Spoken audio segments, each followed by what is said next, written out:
Hello, everyone. Welcome back to another edition of StarSound Speaks. This is your host, Irlianna Samsara, with the week's Astro at large. Okay, June 19th to June 25th. We got a couple of interesting things going on here. So before I get started, I just want to say that I'm so grateful for all of your likes, shares, subscriptions. It really helps the channel a lot. So if you like this content and you enjoy it, please leave a comment below and or share, subscribe. All of that good stuff. So yes, very grateful. The other thing too is that we're about to start our second week of Astro for Beginners, and we had a blast. But it's still not too late to join if you still want to jump in this week. It's Tuesday evening, 7 p.m. Eastern time. We have a lovely group of goddesses with us. And so if you're kind of intimidated by the process, or you know a little Astro, but you still feel intimidated, and Lord knows you're not the only one, just say they, you know, the smallest book in the world is like astrologers that are not intimidated learning astrology. Definitely possible. Anyway, we're happy to help. So, you know, you can just register at StarSoundAstrology.com and or, you know, zip me an email, Irlianna at StarSoundAstrology.com, so you can take care of your questions. So anyway, all right, off we go. So this week we have a couple of interesting things. Today's Sunday, and by the way, happy Father's Day to everyone, and Juneteenth, yay, Juneteenth, and recognition of our wonderful African-American culture, BIPOC, people of color, especially June 19th is the day the Emancipation Proclamation was signed, or at least it was announced, I guess signed, I don't know the details, but definitely a beautiful holiday and day of remembrance and empowerment. You know, we got Mars and Aries, so we are clear and stepping into the full potential of who we are with our light. And so that's a very wonderful, auspicious thing to celebrate at this time. Anyway, so this week we have Saturday, you know, over the weekend, and it's going to perfect tomorrow, but we have a Mercury is in a sextile, a very positive aspect with Jupiter. So that's Jupiter in, it always represents as the greater benefic. So it's all about, you know, an enormous largesse of opportunity and abundance and confidence and optimism. So with the Mercury sextile, it's like, hey, you know, you could find maybe another, you could find that sales promotion or advertising or things, or just communications with others have a greater ease. There may be some, you know, the ability to speak our truth we're in an easy frame right now. So that's always a good thing. And maybe with luck and ambition, you know, Jupiter's all around, or all about that. I would say too, Mercury, the marketplace, agreements that we might have had, things that might have started right before Mercury went retrograde. It was also sextile Jupiter. So this could be bringing those things to completion if there was some slowdown or reversal of paths during Mercury retrograde, and rethinking things. Now we're back. Mercury's in direct motion, and you can, you know, bring these ideals and communiques and all kinds of writing projects and learning and such to fruition.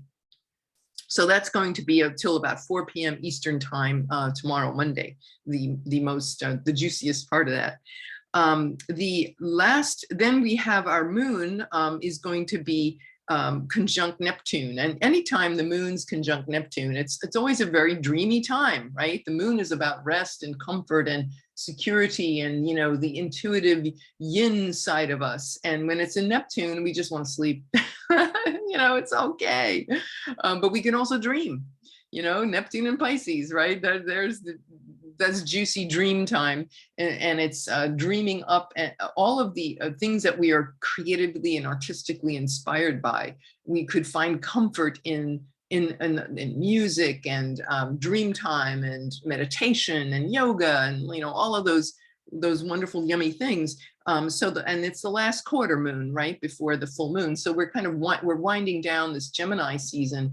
And so the moon, you know, is kind of like saying, okay, you know, Gemini, you know, the sun's in this like last degrees of Gemini, and it's like, oh, you know, like jumping all over the place. And the moon's like, okay, chill. It's like, I got you, you know, let's bring those dreams that we've been working on, and let it be like stardust, you know, just like the moon in that beautiful, peaceful, dreamy conjunction with Neptune. Let it just sprinkle like stardust over all the excitement, enthusiasm, and wonderful, fun Gemini energy of the sun. You know, let it just bring its blessing over to that, and let the two mingle, even though, you know, that square is like, you kind of feel like a conflict about that, but you know, just have it be easy is what I'm hearing, you know, and have it be okay that you know, sometimes we just need rest. Sometimes we just need a little more rest, and not to judge ourselves about that, but allow that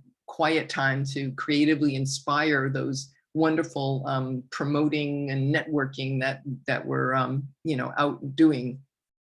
So it's like a soft landing. That's the words that came to me. Soft landing of this month's Gemini activities and Gemini season. And then Tuesday, we have Cancer ingress. The sun goes into Cancer, and that's at 0 degrees of Cancer. Now, this is the solstice. If you're in the Northern Hemisphere, summer solstice, Southern Hemisphere, winter solstice. Symbolically, you know, the Cancer, the moon in Cancer, you know, this is the birth, and the birth of a whole new cycle. You know, a solstice, this is a turning point, right? Cancer is a cardinal sign. So it's not only the changing of season, but it's also the birth, like in the Thema Mundi, the Latin terms for the you know, the ordering of the world and the world map. The world was birthed, right? We have the moon representing birth, fertility, right? So you think about Cancer season, Cancer is ruled by the moon, the sun is ruled by the moon, right? This ripening and this fertile blossoming of life, right? So this is where in the Northern Hemisphere with summer solstice, it's, you know, the heat and this and summertime, and you know, so obviously our weather is exactly correlating with the star map. In the South, you have to think of it as symbolic. You know, if you're in the Southern Hemisphere, you're like, what do you mean? You know, it's in the middle of the winter here and I'm freezing. You know, it's like, okay, but it's symbolic. So that beautiful, you know, the Cancer ingress is, you know, it's a major deal, right?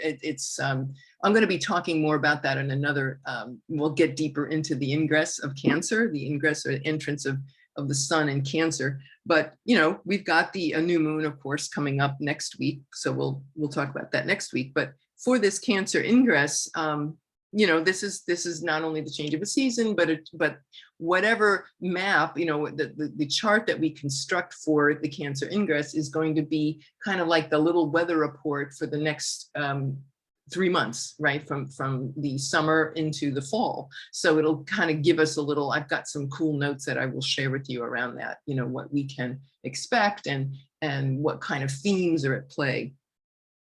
But anyway, certainly with Cancer season, it's like comfort and security and being vulnerable and authentic, you know, vulnerability is being authentic, and all of those things will come to play. Our need for nurturing ourselves and each other and our families and our mothers. And, you know, these are all very Cancerian, you know, food and cooking in the home and the hearth.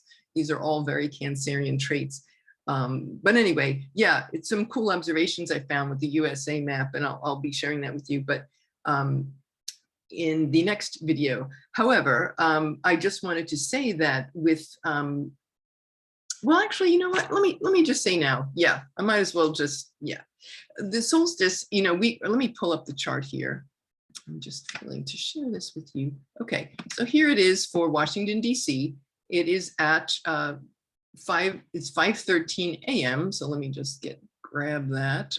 Sun at 0 Cancer, and here we are, 5:13 a.m. and it is, you know, 0, so of course 0 degrees of any sign is a critical degree, which means that it's like the acorn has the entire potential of the oak is contained in the acorn. So always watch a planet at 0 degrees of the sign, because it will be presenting, it's like the preview, the coming attractions, the movie you know, you get the kind of the gist of the movie in that 3-minute trailer.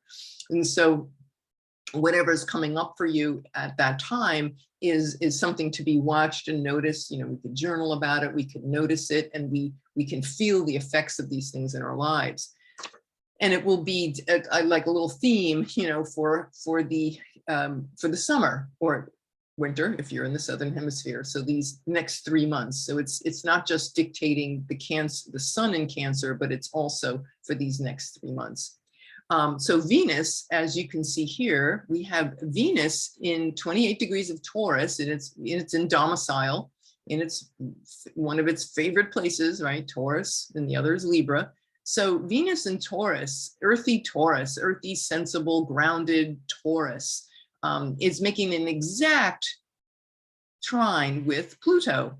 Pluto, the god of the underworld, of transformation, of deep, cathartic, emotional breakdown, breakthrough, deep psychological penetrating insights into the very nature of our being and our subconscious. So this exact trine is definitely something that's going to be, you know, we're engaging with, like, you know, I think of like Amber Heard and Johnny Depp, and, you know, you've seen in the news probably, you know, Amber is, you know, not that I'm saying this is right or wrong, just simply sharing that she is like processing in the news, you know, all of this, of what the fallout of her losing the case with Johnny Depp. So, you know, there's a lot I could say about that, but just to say that, you know, you're seeing these archetypes at play about women and power, and women in our power, and what kind of lessons are there, and what kind of unearthing of toxic patterns for anyone, regardless of what gender we are. You know, what are some deep societal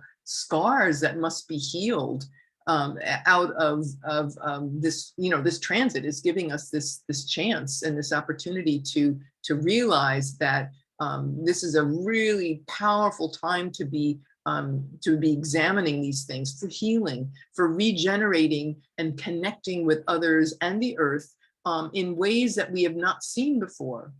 You know, with Pluto, it's like we're going into the underworld, the underbelly, and we're coming out the other side, like the shaman that takes you into the underworld so that you can let old parts of you that are toxic and no longer useful, let them die, so that we can be like the phoenix, you know, rebirth. So that's going to be a major theme with this, with the solstice and with the Cancer ingress, the exact trine to Pluto. Mars, meanwhile, is entering into a square with Pluto, as you can see here. Mars in Aries and in its domicile. So Venus and Mars are both in their home signs. You know, they're very strong. They're really very strongly speaking up. You know, Venus in the sign of Taurus ruling the throat. You know, women speaking up, and the divine feminine making her presence known to all of us. And we have here Mars in a square. It's coming into a square with Pluto. It will be perfected exactly at 28 degrees over the July 4th weekend. That will be an intense weekend, I have to say. You know, looking at that, I'd be like, you know what, dude, stay away from fireworks. Like, watch them on TV, or you know, don't play with fireworks. That's like one thing that really is loud. You know, when you see trouble coming down the street, cross the street. Be a peacemaker.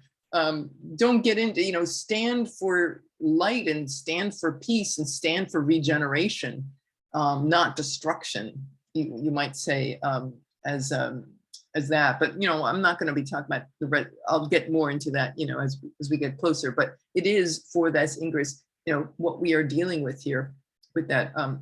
It's in applying square to Pluto over that time period.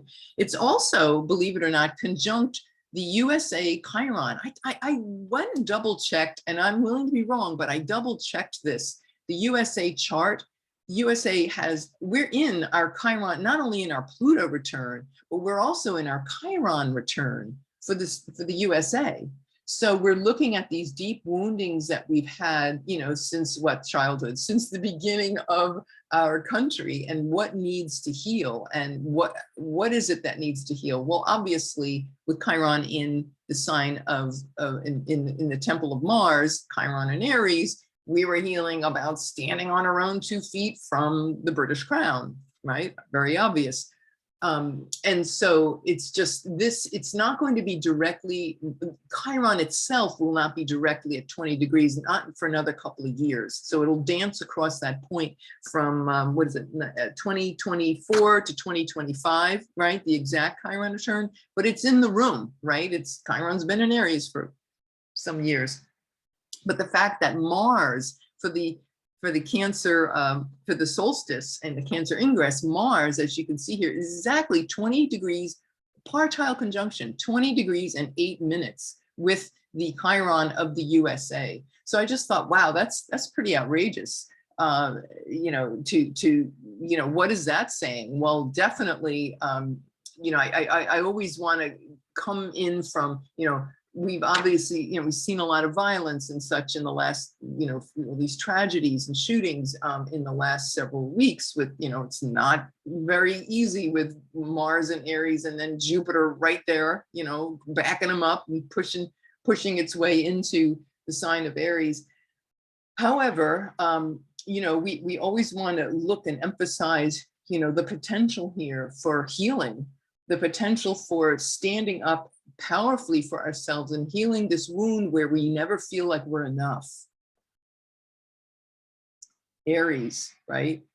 We, you know, our own sovereignty, our own identity, and embracing who we are, and no matter what, and standing up and not being like, I'm not going to be told to sit down, you know, but not get combative about it, but to be passionate about it. Very big difference, right? So this is something that's really at the, you know, we all feel this. It's very, very strong right now. So anyway, I just wanted to mention that the USA Chiron, like, wow, that's definitely bringing up like old woundings. And what do you do with the Chiron, with Chiron? You know, how do you heal that? It's like that Achilles heel, you know, that part of us that doesn't seem to get healed no matter what. Well, if you think about it, we have to turn that into a healing salve. You know, the very thing that wounds us, you know, is the thing that will actually heal us.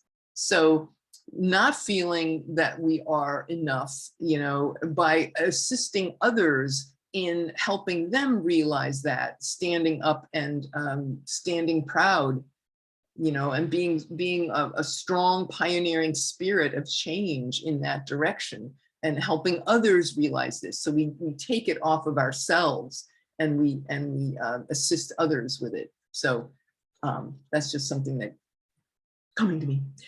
Anyway, and so for the ingress, Mercury is, like I said, over this weekend, Mercury in this nice sextile, it's separating from that square. So it's like all these lessons about speaking our truth, our empowered divine self. When you think about Jupiter, you know, in Vedic astrology, Guru, Jupiter is called Guru, literally same spelling, right? What is Guru? It's Sanskrit, it's the dispeller of darkness. So speaking up and addressing our shadow or others and having honest, real connection and being curious around other people's points of view, and not being like this, you know, pontificating like I'm right, and, you know, this like letting go of the right wrong and just being open and curious about investigating and engaging in conversation with, say, you know, people who come from another point of view with, say, religion or spirituality or truth. And so exploring that and, you know, sharing transformation with others, your own, and engaging others and bringing everyone together and being curious and checking out other sides of things, you know, getting our hands dirty and into something else that's not our world. That's a really, I think that's what we'll be feeling as we move forward with the Mercury separating its sextile. So it's like the lessons and the experiences we had, we can roll this forward for the next few months. Venus is separating from its square with Saturn, which it was in this past week. And so that's about, you know, being wise, like the lessons in agreements we make in our relationship with others, and connecting with others, and making, you know, the lessons that we've learned about adding that dose of maturity and wisdom into how we relate with others, thinking about the greater good and what's best for the collective, as we engage, and our desires, you know, and so we're carrying that wisdom forward. I would say too, you know, think about Mahatma Gandhi, you know, like, be the change you wish to see in the world. That's just something that came up for me with our friends and our relationships. Or maybe something you might want to ask yourself is, you know, are my relationships and my agreements and who I love and how I love, is that in alignment with my future self, with a society that I want to see moving forward? Question to ask ourselves. Ceres, if you notice here, Ceres, which is a minor planet, minor meaning it's not the size of, you know, Jupiter by no means, but nothing is really.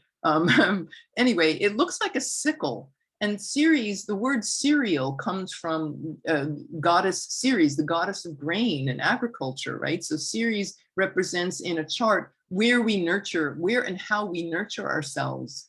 Where are we not nurturing ourselves, right? It's always the duality. Where are we not nurtured and fed? What does comfort us? We have Ceres is in Cancer for this ingress, and it is very close to Sirius. Difference with Ceres with a C, C-E-R-E-S, Sirius, the most brilliant star in the heavens, which is what, 14 degrees of Cancer. So it is just past its conjunction with Sirius.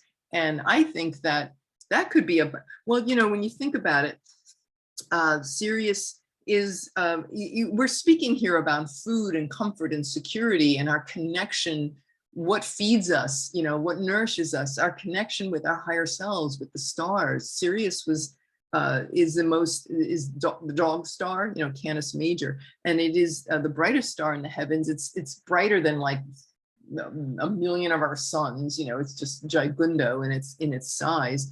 And it represents the goddess Isis, right? The ancient, the goddess, the Egyptian goddess. And so when we think about this particular conjunction, this is very much, you know, Sirius is very much connected with devotion, compassion and devotion. So it is obviously, there's no accident that it's conjunct the sun of the USA in our July 4th, 1776. So, you know, when you think about, again, you know, fighting the British, it's like we are so devoted to being this a kind, mothering land of a democracy where everyone has an equal voice, and we're going to take care of each other and look out for each other. You know, the ideal being that food and comfort and security and vulnerability and staying devoted no matter what, and never ever giving up. Never giving up. So there's this element of the divine mother, the goddess, the compassion, the devotion. Don't give up no matter what. It seemed, and that lesson is like, we're going to be rolling, you know, as we roll forward in this ingress, in this Cancer season, don't give up no matter what. What is it going to take to nurture ourselves? What's it going to take to create a safe homeland, our home, and where our physical home, but also our home, like where we find ourselves at home, and our relationships with our loved ones and our intimate relationships with our families, you know. So these are questions that we might want to ask ourselves in this Cancer ingress. Okay, so that's enough for the Cancer ingress, and then I want to say that Wednesday, Venus will then move into Gemini. So it spends about a month in a sign. And so Venus is out of her domicile and in the sign of Gemini. So that could be very fun. I know it's been a long 2.5 years, right, with the pandemic. But guess what? This is a great time where we could be very spirited and very enthusiastic. Like, you know, and I think of Gemini, that Mercury's temple, right? He's that playful trickster. So who knows, you know, your dating life, if you're like looking for somebody to partner with or date, you know, this could be you might find yourself being more curious and exploring worlds that, you know, maybe wasn't your normal territory, right? So it's good. remember Mercury, he's got those winged feet and the hat, you know, he's always flitting around. He's like the ultimate ADD poster boy or Peter Pan, right? So look, if you meet some guy like who's like immature or just fun loving and Peter Pan and jumps over here and then changes his mind, look, you've been warned. Just saying, it's the season, right? So, you know, you might fall in love with Peter Pan. I don't know.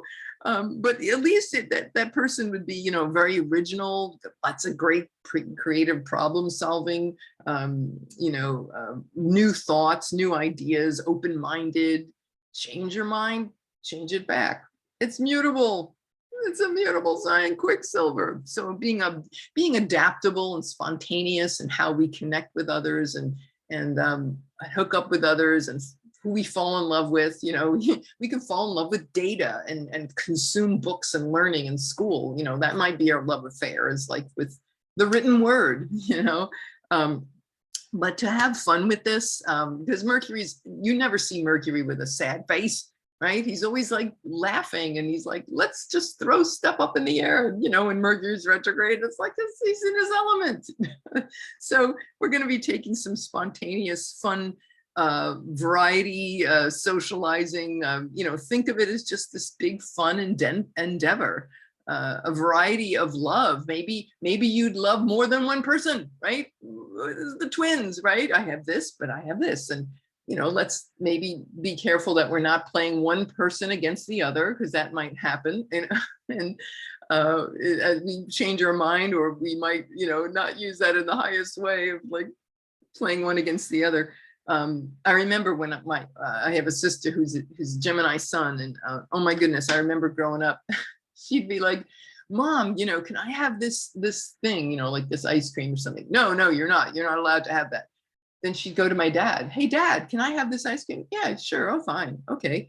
And then she's like eating the ice cream. My mother's like, wait a minute, I told you that you're not allowed to have that. Well, Dad said I could, you know, so that's like the total Gemini archetype. So just saying, we could have lots of fun, and I hope we do. You might find yourself with if in terms of relationships, you know, a younger partner who's charming and witty and just, you know, takes you with like Peter Pan, hold my hand, we're gonna fly away, you know. It's like, that sounds like fun. At least, if nothing else, you just see other points of view. And when you finally land, after it leaves its, what is it, till July 17th. So from June 22nd to July 17th, you're going to have this Peter Pan type of spirited energy. So I say, what the hey, have fun with it. So that's all for this week. I hope you've enjoyed this and got value out of it. And like I said, just, you know, hit that like, share, subscribe button. It's always wonderful. And if you have any questions, Irlianna at StarSoundAstrology.com. Chart readings, any and all of that good stuff. And we are here for you. So anyway, all right, this is all for today. And I hope you have a wonderful, fun week and enjoy it. And happy solstice, happy Cancer ingress. And we'll see you next time. Okay, Irlianna Samsara, StarSound Speaks, StarSoundAstrology.com. Thank you all for listening. Namaste.